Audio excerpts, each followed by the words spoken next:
Now, two of the things I most like about GB News are that it allows me to have my say and it encourages you to have yours.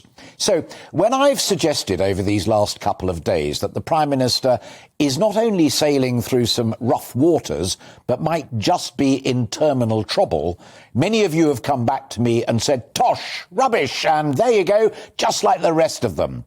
Here's a taster of what my debates have prompted you to say so far. And I quote all the way through: Boris has to go. There is no truth or trust anymore. It's gone. And the Conservatives will never get it back.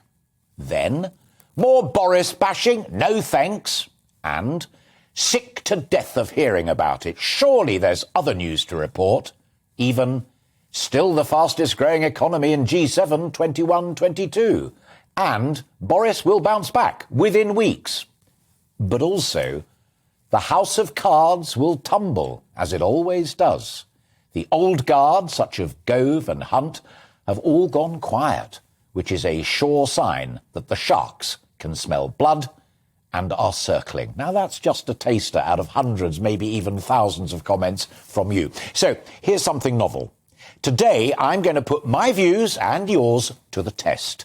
Be it COVID, be it deception, or be it the economy, is he really in trouble? Or, as many of you would have it, he's doing just fine and poised to spring back from what is nothing more than a little local difficulty. There are a couple of opinion polls in the newspapers today which won't make the easiest reading for the Prime Minister.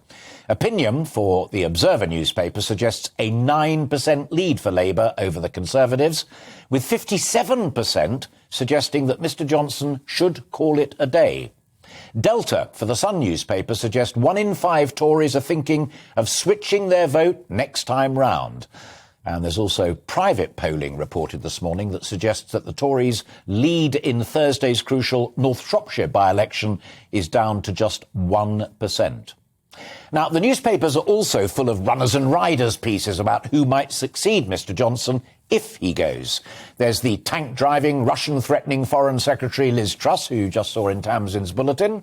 Chancellor Rishi, "I'll cut taxes when I can," Sunak. Last time's runner-up, Jeremy. Busy in the tea rooms, we read, Hunt. And there's also the young Turk, Tom Tugendhat. A long odds candidate who might just surprise everyone. Don't you love elections? That said, many of you, however, have told me that there is no one better out there anyway.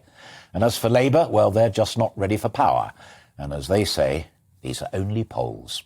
Nevertheless, I'll be talking to a pollster.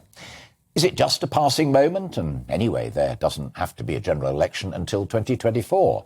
But when as many as 60 of his own MPs are poised to rebel on the key Plan B vote on Tuesday, it does look a little more than just mid-term hiccups. So I'll be talking to a political analyst on what is the anniversary of Boris Johnson winning the 2019 general election with an 80-seat majority.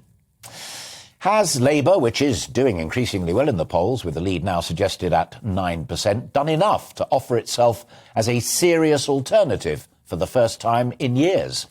I'll be talking to a former Labour MP who left the party, which had been his political life.